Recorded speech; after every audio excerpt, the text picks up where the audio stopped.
salah gaul, salah memilih teman, salah memilih pasangan hidup. Ini diantara penyebab terbesar dan terbanyak yang membuat seseorang itu tersesat. Dan ini diingatkan dalam Al-Quran dan Sunnah. Dalam surat Al-Furqan ayat ke-28, Allah Azza wa Jalla mengingatkan, wa yawma ya'addu adh-dhalimu 'ala yadayhi yaqulu ya laitani ittakhadhtu ma'ar rasuli sabila ya wailata laitani lam attakhidh fulanan khalila laqad adallani 'ani dzikri ba'da idh ja'ani wa kana syaitanu lil insani khadhula. Dan ingatlah hari ketika orang yang zalim itu menggigit kedua tangannya dalam keadaan dia sangat menyesal seraya berkata, aduhai, andai dulu aku mengikuti jalan Rasul. Dan ini juga mengingatkan kepada kita agungnya nikmat sunnah. Kapan seseorang itu betul-betul merasakan agungnya nikmat sunnah? Di hari kiamat. Ketika dia menyesali mengapa dulu tidak mengikuti sunnah. Apa yang dia katakan? Andai dulu aku mengikuti jalan Rasul. Kemudian lihat jemaah sekalian lanjutan ayat. Apa sebab dia tersesat? Ya wailata laitani lam attakhidh fulanan khalila. Aduhai, celaka aku. Andai dulu aku tidak menjadikan fulan sebagai teman karibku. Laqad adallani 'ani dzikri ba'da idh ja'ani. Sungguh dia telah menyesatkan aku dari Al-Qur'an, dari petunjuk Rasulullah SAW setelah petunjuk itu datang kepadaku. Wa kana syaitanu lil insani khadula. Dan setan itu memang penipu manusia. Dan ini sama saja teman di dunia nyata maupun di dunia maya. Bahkan mungkin saat sekarang ini yang lebih berbahaya teman di dunia maya, yang setiap hari kita baca statusnya di Facebook, kita baca postingannya di Instagram, kita baca statusnya di WhatsApp-nya. Jauhi teman-teman yang buruk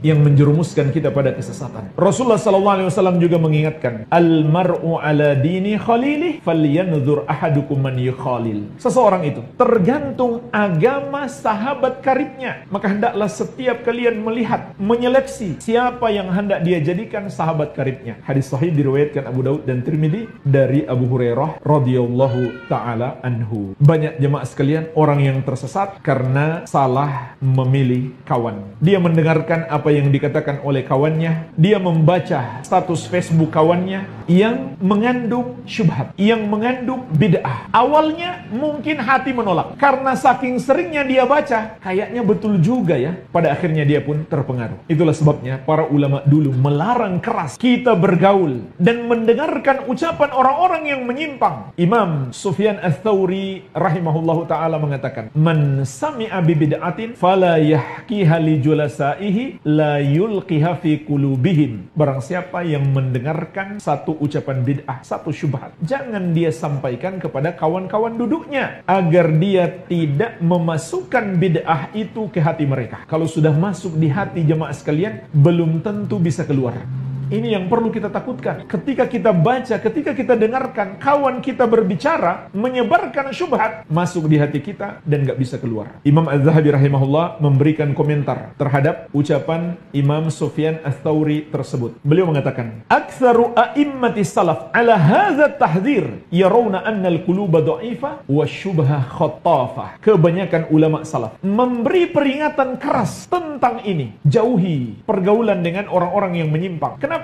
Karena mereka memandang hati itu lemah dan syubhat menyambar-nyambar. Imam Az-Zahabi rahimahullah juga bercerita tentang seorang ulama dari generasi tabi'in. Ulama loh, bukan sembarang orang. Gurunya adalah guru-guru terbaik para sahabat Nabi Muhammad SAW. Dia pun tersesat karena menikahi seorang wanita Khawarij. Kata Az-Zahabi, Imran ibn Hittan ibn Zibyan As-Sadusi Al-Basri min a'yanil ulama lakinnahu min ru'usil Khawarij. Imran bin Hittan bin Zibyan As-Sadusi Al-Basri termasuk pembesar para ulama, akan tetapi dia kemudian menjadi pembesar Khawarij. Begitu masuk Khawarij langsung jadi pembesarnya karena dia punya ilmu. Apa sebabnya? Imam Az-Zahabi rahimahullah menyebutkan penjelasan Imam Muhammad bin Sirin, juga ulama dari generasi tabi'in. Beliau mengatakan, tazawwaja Imran kharijiyah Waqal sa'arudduha.